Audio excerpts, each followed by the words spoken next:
E a gente continua falando sobre saúde pública, é que a Assembleia Legislativa de Sergipe começou a discutir o projeto que prevê a cobrança da contribuição por dependentes no IPSAúde. O projeto é polêmico e não entrou ontem em votação por falta de quórum, ou seja, nem todos os deputados compareceram. Me acompanhe que eu recebo aqui no estúdio o diretor-presidente do IPSAúde, Cristian Oliveira. Boa tarde, diretor-presidente. Seja bem-vindo mais uma vez. Na última vez que você esteve aqui, você falou sobre esse projeto, né, sobre essa contribuição que os dependentes do IPSAúde teriam que também pagar. É um projeto polêmico. Por que o IPSAúde precisa dessa contribuição? Porque o IPSAúde hoje ele é cobrado como um plano de saúde. Ele é o plano de saúde do servidor do estado de Sergipe. Um plano de saúde que alcança 140 mil beneficiários. E ele, para continuar sendo um plano de saúde, com a integralidade, ou seja, com o rol, o conjunto de serviços que ele oferece hoje, ele precisa ter um financiamento de plano de saúde.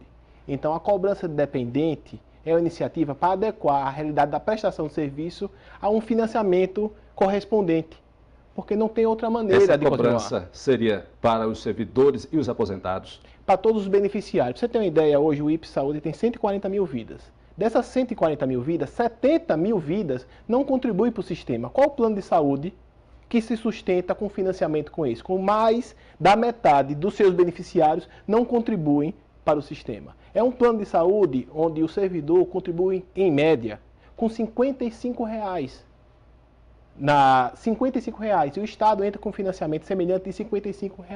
A receita do IPSAúde, quando você divide pelo número de beneficiários, é uma receita média de R$ 110. Não existe plano de saúde nesse país, com a integralidade, com as funções que ele tem que ter, que se financiam com R$ 110. Então, para a gente explicar bem, se numa família o servidor tiver 3, 4 filhos, todos teriam que pagar uma média de contribuição por dependente, é isso? Uma contribuição muito menor do que a contribuição que hoje ele paga como titular. Por exemplo, um funcionário público que tem um salário de R$ 1.000, ele tem um filho menor de idade, quanto ele vai contribuir a mais? R$ 7.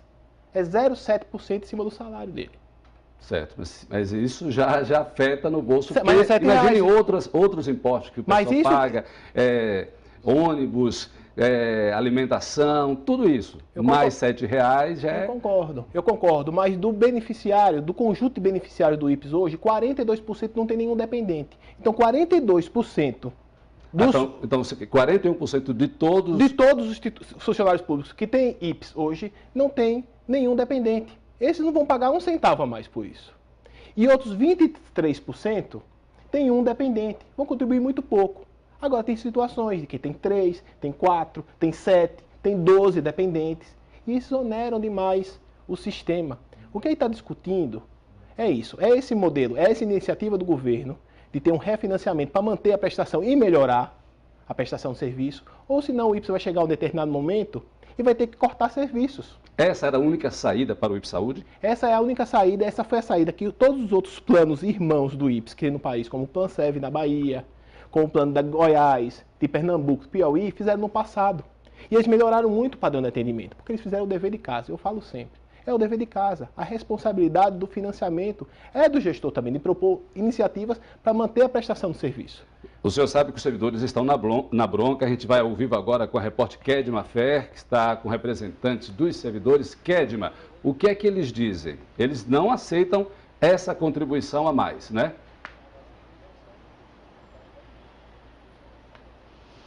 Exatamente, Ricardo. Eles não aceitam e eles alegam que existem contrapartidas. Por exemplo, há 3 anos eles explicam que não tem reajuste salarial. São mais de 5 mil servidores, por exemplo, que recebem abaixo do salário mínimo. E isso iria onerar bastante no dia a dia deles. A gente conversa agora com o presidente do Sintras, o Diego Araújo, que ele vai tentar aqui conversar com a gente e explicar o motivo dessas reivindicações. Uma boa tarde. Boa tarde. Exatamente. Estamos há 3 anos sem qualquer tipo de reajuste. Mais de 5 mil servidores efetivos ganham menos de um salário mínimo por mês. Se o Estado, por exemplo, tivesse vindo dando todas as reposições inflacionárias nesse período, certamente o Estado do IPS não estaria assim, do IPSAúde não estaria assim. E um outro detalhe que é importantíssimo nisso tudo é que nós, os contribuintes, ou seja, quem pagamos o IPSAúde, não temos representatividade no Conselho Deliberativo do IPSAúde. Portanto, a gente não tem acesso às contas e a gente não sabe até que ponto é real esse discurso de crise, é real esse discurso de déficit no IPS Saúde. O que a gente sabe é que o governo tem uma contrapartida de 4%, nós pagamos 4%, mas não sabemos quanto arrecadamos, não sabemos o que é pago, enfim. Eu acho que precisa uma transparência maior, uma auditoria nas contas do IPS Saúde, abrir essa caixa preta do IPS Saúde para mostrar o que é que está acontecendo de fato e não você mandar um plano para a Assembleia Legislativa, modificando as regras durante o jogo e sem discutir com nenhum dos sindicatos, sem discutir com nenhuma das categorias envolvidas. Isso é grave e, infelizmente, está se tornando praxe. Ontem, por exemplo, vocês estiveram na Assembleia Legislativa, tentaram convencer alguns deputados sobre os problemas trazidos, então, por esse projeto de lei. Exatamente. Desde segunda-feira, estamos na Assembleia Legislativa em vigília, solicitando aos deputados que não aprovem a PL 26/2016, como nós chamamos a PL das maldades, né?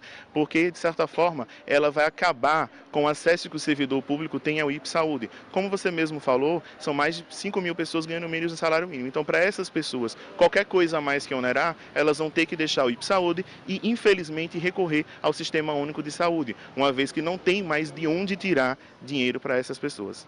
Cristian, agora o diretor-presidente do IPS, ele fala que, por exemplo, não existe uma outra saída. Em poucas palavras, qual seria uma pergunta, então, a ser feita para ele nesse momento?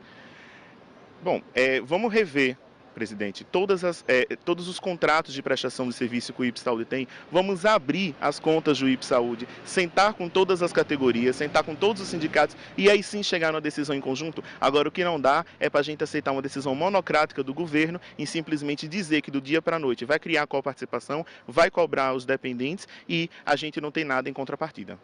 Então, Ricardo, essa contrapartida são as reivindicações aqui do sindicato em relação a essas cobranças agora em torno do IPS Saúde.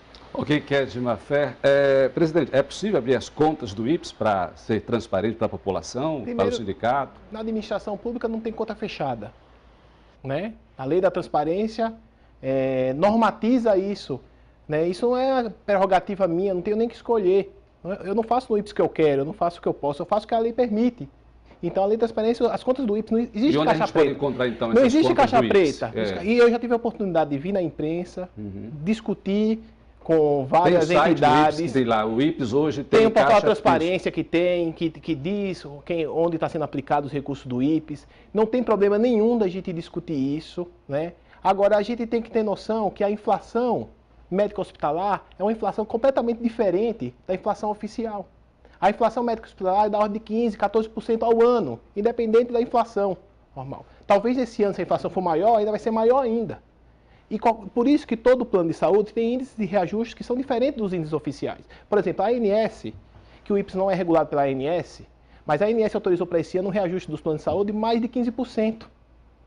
E o IPS precisa, eu como diretor-presidente do IPS, e o Estado, como patrocinador dessa autarquia que promove assistência à saúde, tem que ter a responsabilidade de manter a boa prestação de serviço e buscar um financiamento adequado para isso. Okay. O que a gente está trazendo para o IPS é a norma de financiamento semelhante a qualquer plano de saúde. Qual plano de saúde que não tem o dependente que não cobra? Agora, não tem meio termo. Por exemplo, ele fala que tem servidores que recebem menos do salário mínimo, também falou que estão há mais de 3 anos sem aumento, não tem meio termo. Todos teriam que incidir com essa cobrança. Todos os dependentes, o projeto de lei institui que todos os dependentes... Mesmo aqueles que recebem menos do salário mínimo? Mesmo aqueles, eles vão pagar muito pouco, né? Nominalmente, né? Quem recebe R$800 vai pagar R$5,60 para um filho menor de idade.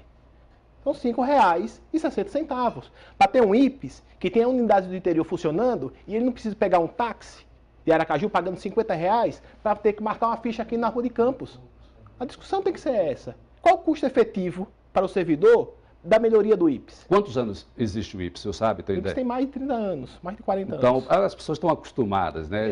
IPS Saúde é 10 anos. IPS Saúde é 10 anos, porque ele é derivado do IPS. Certo. O IPS, quando era Previdência, é sistema de assistência depois médica. Separou. Ele separou. E o IPS vai fazer 10 anos. Presidente, a gente vai para o rápido intervalo e volta já, porque tem muitas perguntas dos telespectadores pelo WhatsApp da TV Sergipe, ainda sobre esse assunto e sobre o IPS Saúde, tá certo? E a gente está de volta com o diretor-presidente do IPS Saúde, o Cristian Oliveira. A gente já vai direto com a participação do telespectador pelo WhatsApp da TV Sergipe, a Maria Andrade de Itabaiana. A garantia de que a assistência vai ficar mais ágil? Preciso fazer um exame e só conseguir para 21 de novembro. Complicado, diz Maria Andrade. Sim, qualquer iniciativa de novo financiamento tem que ser revertido para a melhoria da assistência. O IPS tem problemas na assistência? Tem sim. Tem alguns problemas, isso é público. A nossa função é melhorar isso, e parte também para o financiamento. A questão que a Maria colocou, a telespectadora colocou, de um exame que foi feito de 21 de novembro, provavelmente porque ela escolheu uma determinada clínica. Às vezes ela tem uma capacidade de produção de serviço para o IPS que está esgotada. Mas a gente tem uma função, nossa unidade reguladora, que fica na sede da Rua de Campos, de, se ela preferir, para antecipar o exame, antecipar outra clínica credenciada. Nós temos 200 clínicas. 200 Isso não é comum, então, o que ela está dizendo. É porque ela escolheu uma clínica específica. Sim, mas também os outros operadores têm esse problema.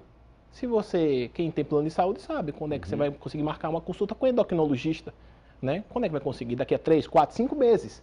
No IPS, não. Você tem um centro de diabetes com 5 endocrinologistas, que você consegue marcar uma consulta de endocrinologista muito mais precocemente do que outros planos de saúde. Qual a maior dificuldade do IPS Saúde hoje? A maior dificuldade é o financiamento. Financiamento. É. E mais para marcação de exame, especificamente assim como no caso dela? Tem alguma especialidade específica? Não, aí tem algumas que nós temos problema, que já estamos resolvendo, ainda esse mês resolve, urologia, cirurgia de cabeça e pescoço, mas são problemas que qualquer plano de saúde tem. Participação do telespectador da TV Sergipe pelo WhatsApp. Vamos para mais uma pergunta. O Henrique Nascimento, aqui no centro de Aracaju. A proposta do governo vale para todos os servidores ou apenas para quem aderir ao IPS depois da aprovação? Para todos os servidores. Todos. Todos os servidores. Outra pergunta do telespectador pelo WhatsApp da TV Sergipe. Vinícius Carvalho, dos Jardins, em Aracaju. O IPS Saúde está com problema de caixa? Qual a situação financeira do órgão hoje? O IPS Saúde se encontra numa situação de equilíbrio. O problema é que o equilíbrio ele é sustentado numa dificuldade de ampliar a assistência. Então, se tem um beneficiário que tem um problema de marcar um exame para 21 de novembro, a gente não pode dizer que não é um problema, isso é a representação da dificuldade do IPS de financiar mais exames, mais consultas, de melhorar a tabela de honorário médico para que o médico volte a ter interesse em prestar consulta para o IPS. Tem dificuldade. Né? Como é que está a situação do hospital do IPS que fica aqui no anexo ao Hospital da Polícia Militar? Ali é nosso serviço de pronto atendimento. E nós triplicamos a área física, melhoramos muito a qualidade, duplicamos com isso a quantidade de atendimentos, saindo de 3.000 atendimentos mês para 5.000 atendimentos mês. 5.000 atendimentos mês significa 60.000 atendimentos por ano. É quase a metade do contingente de todos os beneficiários do IPS, que é um plano de 140 mil vidas, como eu disse. E que a gente, com o novo financiamento, vai fazer uma nova reforma, na verdade é uma ampliação, para dar melhor acolhimento. Porque como foi o IPS ocupou uma área do Hospital da Polícia, a gente detectou que a gente precisa ter um espaço de acolhimento e recepção mais apropriado para o beneficiário do IPS. Com que recursos vão vir? Com recursos do refinanciamento. Com que recursos vamos fazer a reforma das unidades do interior? Com o recurso do refinanciamento. Com que recursos nós vamos acabar com o setor de marcação que provoca filas na Rua de Campos, onde as pessoas vão poder marcar o seu exame, a sua consulta na própria clínica, com o recurso do refinanciamento. Né? Com que recurso nós vamos reformar o centro odontológico, vamos sair da Rua de Campos para a praça, para um edifício que nós temos, uma casa que nós temos na Praça da Bandeira, para atender melhor os casos odontológicos do IPS Saúde, com recurso do financiamento. Só, então, com esse refinanciamento, então, com os dependentes pagando. Se, por acaso, isso não for aprovado na Assembleia Legislativa, o IPS Saúde quebra? Se fizer isso, o IPS não vai quebrar. O IPS vai decidir o que é que ele vai cortar. O IPS dá direito a anestesista custeado pelo financiamento do IPS. Nenhum outro plano de saúde dá. Poucos dão. Aí vai ter que acabar com o convênio com a Copanest, que é a Cooperativa dos Anestesistas. Talvez a gente tenha que acabar com o serviço de fisioterapia. Porque não tem almoço grátis. Assim, para ter o serviço tem que ter um financiamento. Com o financiamento atual e com a inflação médica hospitalar da ordem de 15%, daqui a pouco a gente vai decidir que vai ter que escolher e tornar público isso. Eu vou ter que vir aqui para dizer que tal serviço acabou. Não é isso que quer, não é isso que o governo do Estado quer. Ok, presidente. Segundo a Assembleia Legislativa, deve votar esse projeto na próxima semana. A gente agradece a sua presença aqui. Obrigado. Uma ótima tarde, senhor. Eu que agradeço.